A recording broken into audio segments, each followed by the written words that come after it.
Ishkadumuham Dedikaspadam Shiva Vidin Sinutam Saranyam Bhrityartiham Pranatapada Bhagavadhe Poham Vande Mahapusate Saranarabindam Yaktva Sudvishtyada Suryapsikarantasmin Dharmishta Aryavasasa Yadakaravanyam Mayamidam Durite Kristamanaravati Vande Mahapusate Saranarabindam Param Guru Ishwar Krishna Dev Sapapati Pranabidana Bhagavati Mahoday Upasthita Bishishta Borendya Otiti Borgo and Amar Patramandaliya and I. Pratham Katha hoise tekete agote bokitat koise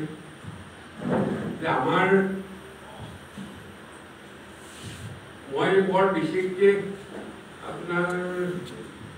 2008-10 চনৰ আগলৈকে বাহিৰলৈ যোৱাই নাছিল এবেলি মাত্ৰ দিল্লীলৈ গৈছিলো এই তাত সত্ৰ মহাসভাৰ সভা হৈছিলে সেই তাত গৈছিলো আৰু তাৰপাছত আৰু মই কেনিও যোৱা নাই কিন্তু 2008-10 চনৰ পৰা মই ভাৰতবৰ্ষৰ প্ৰায়বিলাক ঠাইলৈকে গলো কেলে মই 2008 চনৰ অসম সৰ্বোদয় মণ্ডলৰ সভাপতিৰ পদটো গ্ৰহণ কৰিছিলো তাত অসমৰ সেইখিনি যিকেইগৰাকী বৰেণ্য ব্যক্তি মাতৃ উপস্থিত আছিল তেখেতসকলে মোৰ নামটো সমৰ্থন কৰিলে যে এওঁৱে বৰ্তমান আমাৰ হৈ কামটো চলাব আৰু সেইকাৰণে যিমান দূৰ সম্ভৱপৰ হয় মোৰ নিজৰ শক্তি আৰু সামৰ্থ্যৰে অসমৰ য'ত য'ত কৰ্মীসকল আছিল সেই সকল ঠাইলৈ মই গলো তেওঁলোক নাই আজিকালি তেওঁলোকৰ ঘৰৰ ভেটি আছে পৰিয়াল আছে ঘৰৰ ভেটি পৰি নমস্কাৰ আমাৰ অসমীয়া মানুহৰ এইটো বস্তু এনেইতো আমাৰ কানিয়া সৰুপা এইটো আৰু গোটেই ভাৰতবৰ্ষই জানে আৰু যে কানিৰ কাৰণে আৰু এতিয়া আমাৰ এই কানি সম্প্ৰদায়কে মই ক'ব বিচাৰোঁ আমাৰ ডিব্ৰুগড়ত কিছুদিনৰ আগলৈকে প্ৰতি মাহে 3 কুইণ্টল কানি বিক্ৰী হৈছে এতিয়া হেনো 4 কুইণ্টল বিক্ৰী হৈছে এতিয়া কানিয়া নাই বুলি কৈছোঁ নহয় আমি কিন্তু এতিয়া হেনো আগতকৈ 1 কুইণ্টল বাঢ়ি গৈছে বিপৰীত ঘটনা এটা গতিকে এই কানিয়া বুলিয়ে মানে মহাত্মা গান্ধী আহিছিলে 21 চনত 34 চনত 26 চনত 46 চাৰিবাৰ প্ৰথমবাৰ আহিলে 21 চনত আমাৰ ডিব্ৰুগড়লৈকো আহিছে আৰু ডিব্ৰুগড়ত পোৱাৰ আগেয়ে তেখেতক এটা সেই কুমাৰী চিগা তাতে খেতি এটা কৰি উপকৃত তুলি তেখেতক কেৱল দিছিল তাতে তেখেতে সেই কথাটোৱে আৰম্ভ কৰিছিল যে আমি গোটেই ভাৰতবৰ্ষই জানো মাজত প্ৰচাৰিত হৈ আছে যে অসমীয়া মানুহ কানিয়া আৰু সৰুপা তাৰ ফলস্বৰূপে অসম ভূমিখন বিদেশী মানুহৰ বিচৰণ ভূমি হৈ পৰিছে গতিকে অসমীয়া মানুহ যদি সাৱধান নহয় নিজক নিজে যদি বচাবলৈ যত্ন নকৰে তেন্তে পৃথিৱীৰ এনেকুৱা কোনো শক্তি নাই যি তেখেতসকলক বচাব পাৰে কিন্তু এইবিলাক কথা বাস্তৱ হয় কিন্তু হ'লেও মই গৈ দেখিলোঁ তাৰ আগে বিনোবাবলৈ আহিছিলে 1921 চনত 61 চনত আপুনি ইয়াতো আহিছিলে ইয়াতো আহিছিলে 61 চনৰ 5 মাৰ্চ অসমৰ পশ্চিম সীমা হালাকুদা বক্সিৰহাট সংগঠিত তাৰ লাষ্ট কেম্প কৰিলে আৰু এটা কেম্পৰ পৰা আনটো কেম্প সাধাৰণতে 7-8 কিলোমিটাৰ অন্তৰে লয় সেই বক্সিহাটৰ পৰা আহি তেখেতে হালাকুৰা এমি স্কুলত কেম্প কৰিলে তাতে প্ৰথম কেম্প হ'ল তেখেতে 61 চনৰ 5 মাৰ্চ তাৰপিছত আহি আমাৰ ডিব্ৰুগড় পাইছিলেহি ডুমডুমাও পাইছিলেহি আৰু 1962 চনৰ 5 মাৰ্চ তাৰিখে এবছৰ পুৰা হৈ গ'ল তেতিয়া আপোনাৰ মৈত্ৰী আশ্ৰম প্ৰতিষ্ঠা কৰিছিল আগতে এখন সৰ্বোদয় কল্যাণ আশ্ৰম হৈ আছিল সৰ্বোদয় কল্যাণ আশ্ৰম তাতে উপস্থিত তেখেতে তেখেতৰ জীৱনৰ শেষৰখন আশ্ৰম মৈত্ৰী আশ্ৰম 6 নম্বৰ আশ্ৰম ঘোষণা কৰিলে 5 দিন কেম্প কৰিলে গোটেই দৃশ্য চালে পাহাৰৰ দৃশ্য চালে চাইনাৰ দৃশ্য চালে ভূটানৰ দৃশ্য চালে তাত ঘূৰি মেলি তেওঁ ক'লে যে ইয়াৰ নাম মৈত্ৰী আশ্ৰম দিব কিন্তু আমাৰ ইয়াৰ যোগেদি গোটেই উত্তৰ পূৰ্বাঞ্চলৰ ৰাইজে এনেকুৱা পূব দক্ষিণৰ অঞ্চলবিলাকৰ লগত মৈত্ৰী স্থাপন কৰিব লাগে এই যি কি নহওক তাৰ পাছত আৰু 6 মাহ দিন মাৰ্চ 5 মাৰ্চ 65 চন April May June July August সেপ্টেম্বৰৰ 5 তাৰিখ পালে পুৰা 1.5 বছৰ অসম ভূমিৰ উত্তৰ পাৰ দক্ষিণ পাৰ ভ্ৰমণ কৰিলে মই তেতিয়া কোঁৱৰপুৰ হাইস্কুলত কাম কৰি আছিলোঁ 61 তেখেত কোঁৱৰপুৰ হাইস্কুলত 4 দিন কেম্প কৰিছিলে বাহৰ কৰিছিলে তেখেতক মই শিৱসাগৰৰ পৰা আগবঢ়াই নিয়াৰ দায়িত্ব দিছিলে মোক লগত গৈছিলোঁ তাৰপৰা কোঁৱৰপুৰ হাইস্কুল ভগা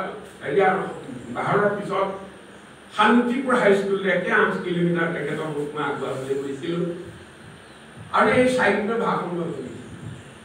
তেখেতক লগ পালোঁ তেখেতে কৈছিলে যাওঁতে কৈ যায় বাটে বাটে যে অসমীয়া মানুহবিলাকৰ ঘৰ দুৱাৰ মই ভাল দেখিলোঁ পদূলি আদি ভাল দেখিলোঁ দীঘল দীঘল পদূলি তাত তামোল গছ নাহৰ গছ এইবোৰ লগোৱা আছে সুন্দৰ পৰিৱেশ ভঁৰাল ঘৰ দেখিলোঁ গোহালি ঘৰ দেখিলোঁ আৰু মাতৃসকলে গধূলি পুৱা একেবাৰে আলি বাটলৈকে জালু দি একেবাৰে পৰিষ্কাৰ কৰে সুন্দৰ কিন্তু অসমীয়া মানুহবিলাকে বাঢ়ি ভিতৰ নকৰে নেকি বোলে এই কথাটো তাৰমানে লেট্ৰিন ইউৰিনেল নেদেখিলে তেতিয়া আৰু তেতিয়াতো নাই নহয় আৰু বাহনী আৰু কিবা হাবি এইবিলাকে আৰু বাৰ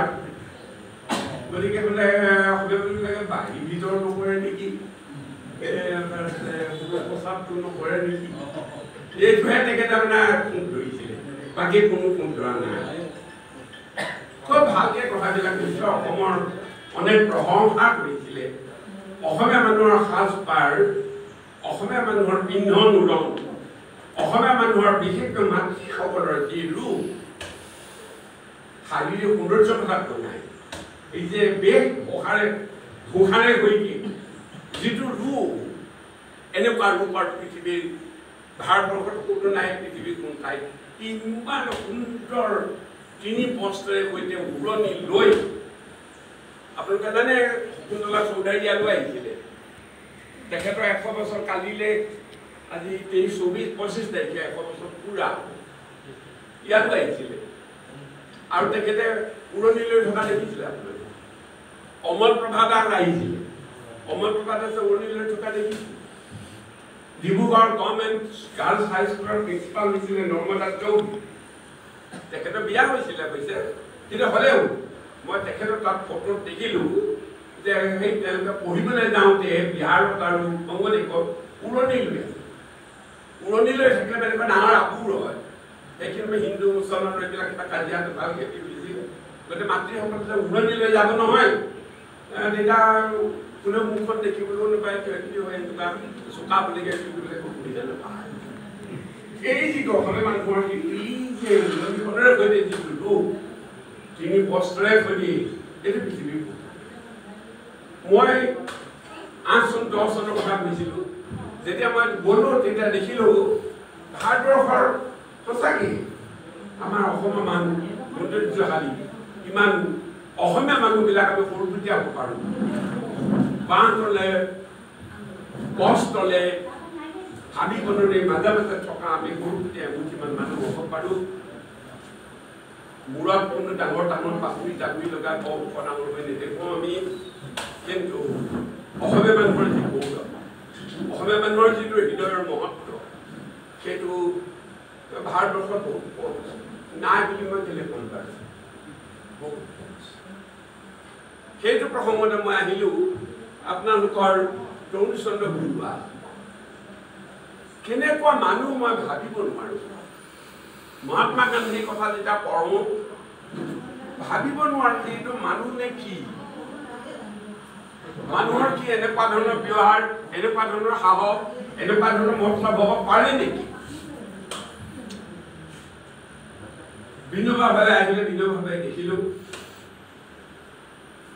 মহাত্মা গান্ধীয়ে প্ৰথমে অসমলৈ অহাৰ আগেয়ে অন্য কিবা ইংৰাজী কিতাপ পঢ়ি পেলাই অসমৰ বিষয়ে বৰ বেয়াকে লিখিছিল কিন্তু 34 চনত যেতিয়া তেওঁ আহিলে 34 চনত যেতিয়া আহিলে তেতিয়া তেখেতে হেৰিয়াৰ কোনো শুৱালকুছিত গৈছিলে আৰু শুৱালকুছিত সভাত তেখেতে গুৰুত্বপূৰ্ণভাৱে স্বীকাৰ কৰিলে মোৰ আগতে যি লিখিছিলোঁ অসমীয়া কথা বহুত ভুল আছিল লোকৰ কিতাপ পঢ়ি মই লিখিছিলোঁ কিন্তু মই অসমলৈ আহি তাৰ আগতে 21 চনত আহিছিলে তেখেতে আহি আমাৰ তৰুণৰাম ফুকনৰ ঘৰত বাহৰ কৰিছিলে গুৱাহাটীৰ সেই তাতে আমাৰ মানুহবিলাকক লগ পাইছিলে দেখিলে তেখেতক আমাৰ পাটৰ কাপোৰ কেনেকৈ বয় দেখুৱালে ইমান একদম গুণাৰ ফুল বচা একদম পাটৰ চাদৰ আপোনাৰ একদম মেখেলা চাদৰ গোটেই দৃশ্যতে দেখালে আমাৰ হাঁচিপতীয়া পুতি দেখালে আমাৰ হস্তি বিদ্যাৰ পুতি দেখালে শিৱসিংহ মহাৰাজাৰ দিনত এইখন লিখা হৈছে অঁকা হৈছে হস্তি বিদ্যাৰ পুতি তেখেতক দেখালে দেখি অভিভূত হ'ল যে এনেকুৱা গ্ৰন্থ ভাৰতবৰ্ষত মই ক'তো দেখা নাই আৰু পৃথিৱীৰ মই অনেক ঠাইলৈ গৈছোঁ মই দেখা নাই এনেকুৱা ধৰণৰ অপূৰ্ব সম্পদ আমাৰ অসমীয়া মানুহৰ আছিল আছে এই বেজবৰুৱাই কোৱা নিচিনা সকলো আছিল সকলো আছে নুগুনো নলওঁ কম অসমীয়া মানুহ সৰুপতীয়া হ'ব পাৰোঁ টানিয়া ভুঙাও হ'ব পাৰোঁ হয় কিন্তু অসমীয়া মানুহৰ যেতিয়া যি লম্বিব নহয় গান্ধী যাৰ যাৰ গাত লগিল লং মিলে গান্ধীজিকে ওপৰলৈ গুচিব লাগিব মানুহ তৰুণ বৰুৱাকে চাব আপোনালোকে তাক চাব নালাগে বিয়লিকে বিৰালিকে চোৱা ভাল মানুহ চাব লাগে যদি আদিবাটলৈ যোৱা তৰুণ বৰুৱা নিজৰ পৈতৃক মাটি বাৰী টুকুৰাও মানে হেৰিয়াত দিলে নাই একো নাই আৰু তেনেকুৱা দেখিলোঁ মানুহ ভুৱন চন্দ্ৰ দাস মৌমান আশ্ৰম পাতিছিলে প্ৰথমে আৰু অসমত গান্ধী বিনোবা বিশেষকৈ গান্ধী বিনোবাজীৰ ভূদান আন্দোলনৰ প্ৰথম কেম্প তেখেতত পাতি তেখেতক তাৰপৰা প্ৰচাৰ কৰা হৈছিল কেনেকুৱা মানুহ তেখেতৰ সাধাৰণ হেৰিয়াৰ ওপৰত এইফালে হেৰি এটা হৈছিলে গাঁৱৰ নিচিনা সেইটোতে তেখেত মৃত্যু হ'ল তেখেতে প্ৰাকৃতিক চিকিৎসা মহাত্মা গান্ধীয়ে দেখুৱালে প্ৰাকৃতিক চিকিৎসা মানে এলোপেথিক চিকিৎসা হ'ব নোৱাৰে মৃত্যুৰ আগতে তেওঁৰ পৰিবাৰক ক'লে যে সাৱধান মই যেতিয়া হয়তো মোৰ মাত কথা নাইকিয়া হ'ব জ্ঞান নাইকিয়া হ'ব সেইখিনি সময়তো যাতে তোমালোকে তেতিয়া এলোপেথিক ডাক্তৰৰ ওচৰত নিব নোৱাৰিবা মহাত্মা গান্ধীয়ে 1930 চনত লোন আইন ভংগ কৰিলে সৰহকৈ টকা লোন খাবৰ কাৰণে কৰিলে সেইদিনাখনেই মহাত্মা গান্ধীৰ লগত যোৱা যিমানবোৰ মানুহ আছিল তেখেতৰ 79জন মানুহ আছিল লোন আইন ভংগ কৰিলে লোন ত্যাগ কৰিলে নিমখ ত্যাগ সেইদিনাখনৰ পৰা 50 বছৰ পিছত এজন মানুহৰ ইলাষ্ট্ৰেটিভ ক্লিপ ওলাইছিলে নিমখ খোৱা 34 চনৰ মহাত্মা গান্ধী আহিলে কুশল কোঁৱৰৰ নাম ওলাইছে গোলাঘাটত কুশল কোঁৱৰে মহাত্মা গান্ধীৰ চৰণত ধৰি সেৱা কৰিলে লোন লৱণ ত্যাগ ভুৱন চন্দ্ৰ দাস মোৰ ভাত খাওঁতে তেওঁলোকে মনত পৰে ভাত খাওঁতে কোনোবাই নিমখ বিচাৰিলে লয় তেখেতে আপত্তি কৰিবই যে কি কাৰণে নিমখৰ প্ৰয়োজন হ'ব এনে ৰান্ধোতেতো কিবা নিমখ দিছে কম হৈছে বা কিবা হৈছে এইটো হৈছে কিন্তু ৰান্ধিব নালাগে প্ৰতিটো বস্তুতে নিমখ আছেই কি কাৰণে আপুনি নিমখ খাব লাগে মানে জম্বিলা বুলিলে আৰু বৰ বেয়া পেলাম তাৰ মই সেইটোৱে তেনেকুৱা মানুহবিলাক মই আৰু পালো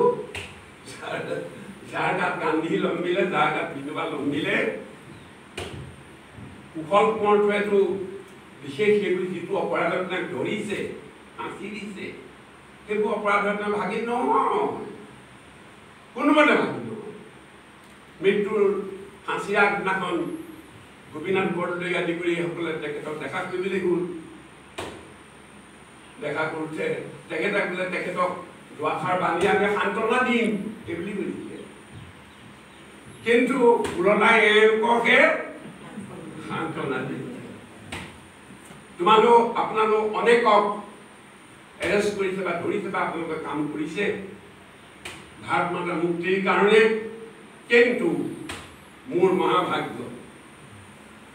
যে ভাৰত মাতৃয়ে মোক গ্ৰহণ কৰিছে মুক্তিৰ কাৰণে মোক বলিদান স্বীকাৰ কৰিছে আচৰিত ঘটনা এইটো 1943 চনৰ কি তাৰিখে ফাঁচি দিলে তেখেতক জুন 15 জুনত ফাঁচি দিলে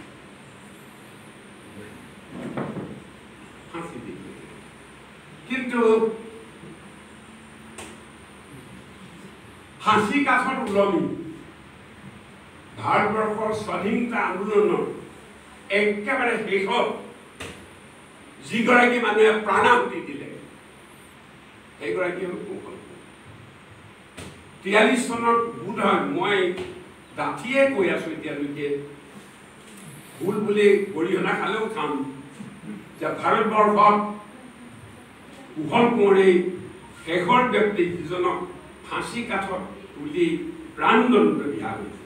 আনটাকে গুলিয়াই গুলিয়াই তেওঁলোকে মূৰ্খ কৰি গৈছে অসমৰ কাৰণে কিন্তু আৰু আচৰিত ঘটনা কিছুদিন আগৰ পৰা বোলে সেইটো এটা কি কণ্ডেম ষ্টিলত তাকেতো বলিয়া হৈ যায় কুশল কোঁৱৰক ৰাতিপুৱাৰ আগে জগালে পুলিচ আহি কোঁৱৰ তেতিয়া তেখেতে মাত দিলে কি মোৰ সময় হ'ল নেকি বোলে হয় আপোনাৰ সময় তেতিয়াহ'লে ৰবা মোক 5-7 মিনিট সময় দিয়া মই ঈশ্বৰৰ প্ৰাৰ্থনা কৰিব আৰু তাৰপিছত নিজে খোজকাঢ়ি আহিছে নিজে খোজকাঢ়ি গেলো ফাঁচি কাঠত উঠিছে কোনেও ধৰি নগ'ল ৰাম পাৰ কৰা ৰঘুনাথ সংসাৰ মহাপুৰুষৰ পানীৰে সৈতে ফাঁচি কাঠত নিজৰ ডিঙি পাতি এনেধৰণৰ মানুহ আমাৰ মই সকলোৰে কথা ক'ব নোৱাৰো মই যিসকলক তেখেতক মইতো লগ পোৱা নাই আৰু তেখেতৰ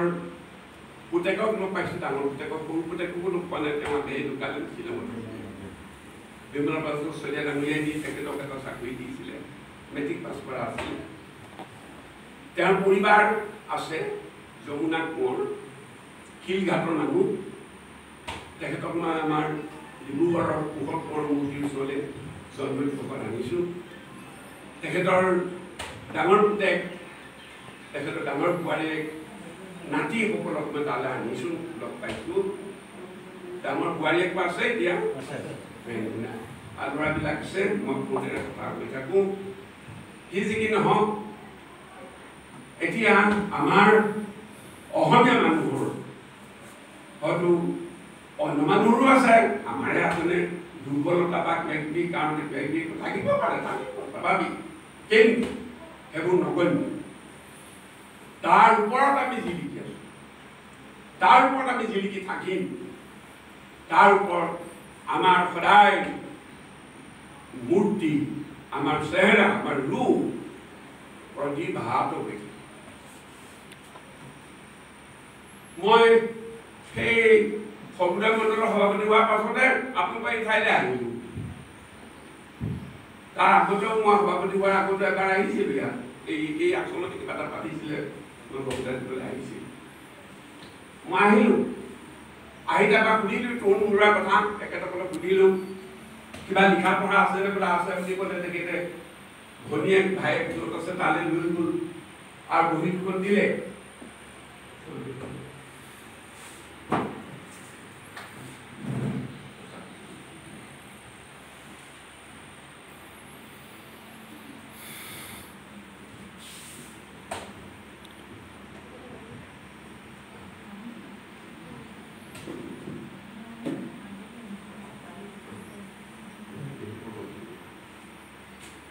প্ৰথম খণ্ড ওপৰ কভাৰটো এৰি গ'ল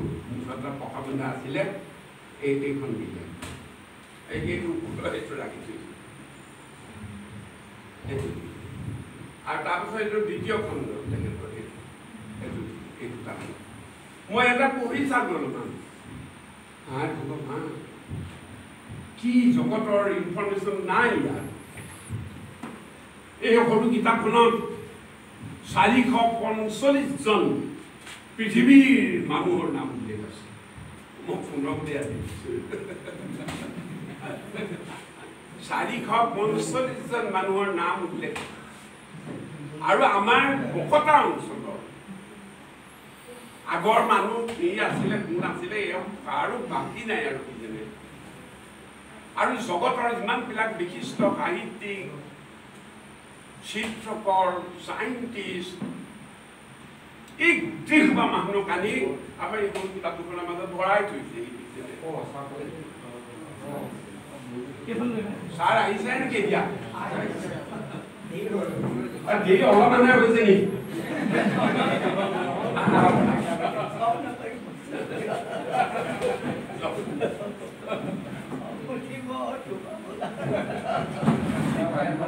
আৰু নহয় একেবাৰে বুলিবই নোমল দিয়ে সদায় নোমলীয়া আৰু কোনে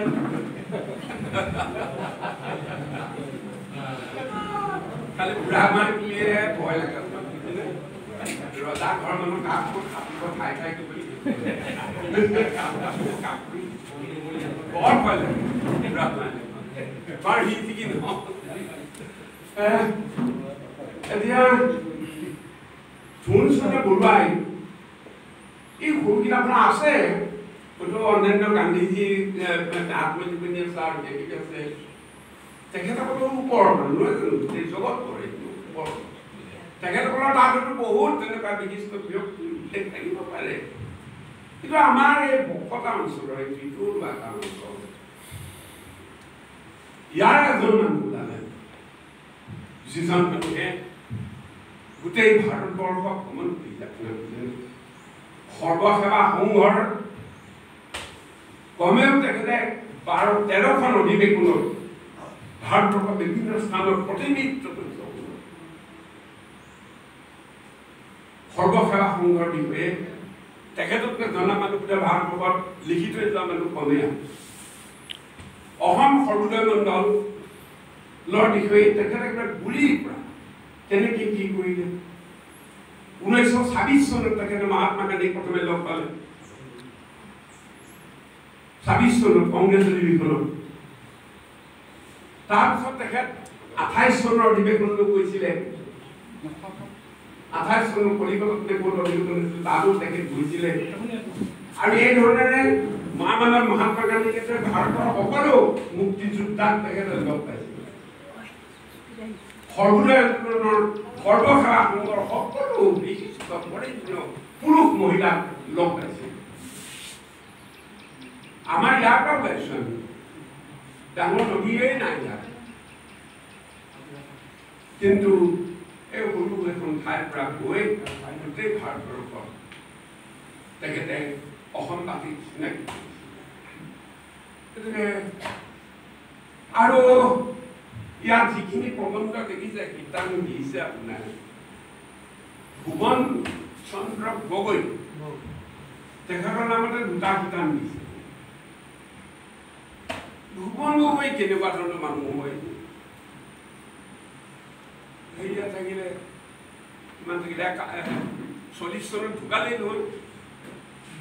51 বছৰ আপোনালোকে ইয়াত স্কুলখন পাতিলে সেইখন স্কুলৰ নিচিনা স্কুল আমেৰিকাৰ আলাবামাতে আছিল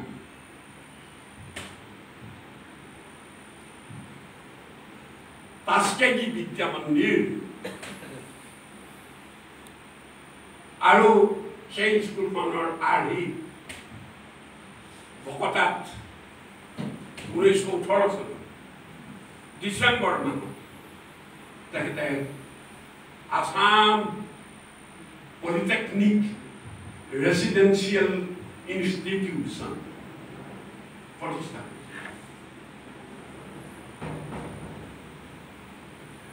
আৰু এনেকুৱা স্কুল এই পতা মানুহজন যিজন সেইজন 1915 চনত ঢুকালে আমেৰিকাৰ মানুহ আৰু আমাৰ অসমৰ এই চুকৰ মানুহৰ মাজত কিমান পাৰ্থক্য আছে যাওক তেনেকুৱা এটা পৰ্যায়তো 40 চনত তেখেত যেতিয়া বেইন হ'ল সেইখিনি সময়ত তেখেতৰ এই যে স্কুল আছে 16 বিঘা মাটি এটা ডাঙৰ পুখুৰী এখন ফুটবল ফিল্ড এই 5টা নে 6টা আধা পকা ঘৰ ভেটি আৰু তেনে ধৰণৰ মানে ঘৰ নিৰ্মাণ কৰি থৈ গৈছিল আৰু সেইখিনি সময়ত 250 জন হইজন আমেৰিকাজনে 1500 জনক মৃত্যু সময়ত 1500 জন ছাত্ৰ শিক্ষা দিছিল 28 প্ৰকাৰৰ শিক্ষা দিছিল ধাত্ৰী বিদ্যাৰ পৰা এৰোপ্লেন চালক আমাৰ ইয়াত তেখেতে এই ধৰণেৰে 6 প্ৰকাৰৰ কাৰিকৰী প্ৰতিষ্ঠান কাৰিকৰী শিক্ষা প্ৰদান কৰিছিল সেইজনে হলগে ভুৱন গগৈ নিৰ্মাতা ভুৱন গগৈ সেইজনে শিষ্যজন যিজনৰ নাম তৰুণ চন্দ্ৰ বৰুৱা এই স্কুলখন আমাৰ পাঠশালাটোৰ পৰা 1923 চনত সোণপুৰালৈ উঠাই নিয়া 23 চনত সোণপুৰালৈ উলিয়াই নিওঁতে আমাৰ ইয়াৰ পৰা 19 জন ছাত্ৰ হৈছিলে ছাত্ৰী কথা নাহে তেতিয়া 19 জন ছাত্ৰ হৈছিলে তাৰ ভিতৰত এজন হৈছিলে তৰুণ চন্দ্ৰ বৰুৱা 27 চনৰ সেইখন স্কুলৰ পৰা তেখেতে মেট্ৰিকুলেট পাছ কৰিলে বেনাৰস ইউনিভাৰ্চিটিৰ পৰা 28 চনত তেখেতক এই স্কুলৰ এছিষ্টেণ্ট টিচাৰ ৰূপে আপোনাৰ নিযুক্তি দিলে আৰু 28 চনৰ পৰা তেখেতে গোটেই ভাৰতবৰ্ষ আৰু বিশেষকৈ আদি বিমল প্ৰসাদ শইকীয়া তেখেতৰ মানে কি ক'ব আপনার একদম মুক্ত সাহায্যে কলৈ যাব লাগে মহাত্মা গান্ধী 1937 চনত গ্রাম সেৱা বিদ্যালয়ৰ ভৰ্তি হৈ গেলে প্ৰথম অংকৰ অসমৰ পৰা তৰুণ চন্দ্ৰ বৰুৱা 1937 চনত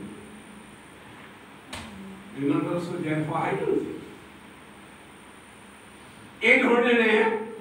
বিমল প্ৰসাদ চলিহাৰ লগ পোৱাৰ পিছত তেখেতৰ সহযোগিতা নিজৰ জীৱন সাৰ্থক কৰি গঢ়ি তুলিবলৈ সমৰ্থ হ'ব মই কিতাপখন পঢ়ি প্ৰতিটো পাঠ তেখেতৰ পঢ়ি মই নিজে এই ক্ষুদ্ৰ মগজটোৰে ভীমপন ৰামমন্ত্ৰ পগলা কি লিখি আছে এই কিতাপখন সৰুখন কিতাপ এটা প্ৰকাশ হৈছে আপোনালোকে নিব তাত সেই কিতাপখন যাৰ হাতত লাগিব তেখেতৰ লগত আৰু বেলেগ ধৰ্মশাস্ত্ৰৰ কোনো প্ৰয়োজন নাই ধৰ্ম সত্য অহিংসা প্ৰেম কৰুণা তাতে মানুহে এইবোৰ সাধাৰণ কিবা অন্যত পূজা সেৱা সেইবিলাকত বৰ বিশেষ তেখেতৰ গুৰুত্ব দিয়া নাই আমিও নিদিওঁ মূল কথাটো হ'ল কি মানুহৰ ইয়াত যিটো প্ৰেম যিটো প্ৰাণীটোৱে মহামানৱ মহাত্মা গান্ধীয়ে যেনেকৈ কৈছে, আমাৰ মহাপুৰুষ শংকৰদেৱেও কৈছে, প্ৰাণীৰ দয়াতকৈ আৰু বেলেগ কোনো ধৰ্ম নাই, শ্ৰেষ্ঠ ধৰ্ম নাই। প্ৰাণীৰ দয়াতকৈ কোনো শ্ৰেষ্ঠ ধৰ্ম ভাগৱতৰ সিদ্ধান্ত। এতেকে এই গোটেই কথা আৰু যেতিয়ালৈকে মানুহে নিজক নিজে নষ্ট কৰিবলৈ বাদ দিব, তেতিয়াই মানুহে মাদক দ্ৰব্য সেৱনটো ত্যাগ কৰিব। কিমান লিখিছে মাদক দ্ৰব্যৰ বিষয়ে। তৰুণ বৰাই এটা প্ৰবন্ধ এখন ডাঙৰ কিতাপটো ডাঙৰ সকলো সম্প্ৰদায়ৰ কথা তাত উল্লেখ কৰি এই যে কিছুমান কথা যে আছে সেইবিলাক কথা নাকচ কৰি তেখেতে গোটেই বস্তু কৈছে। মই আৰু বেছি লিখিলা নকৰোঁ। মুঠতে মই ক'ব খুজিছোঁ, মই শেষত মোৰ এইটো এটা সম্পাদকীয় বুলি নহয়, মই আচলতে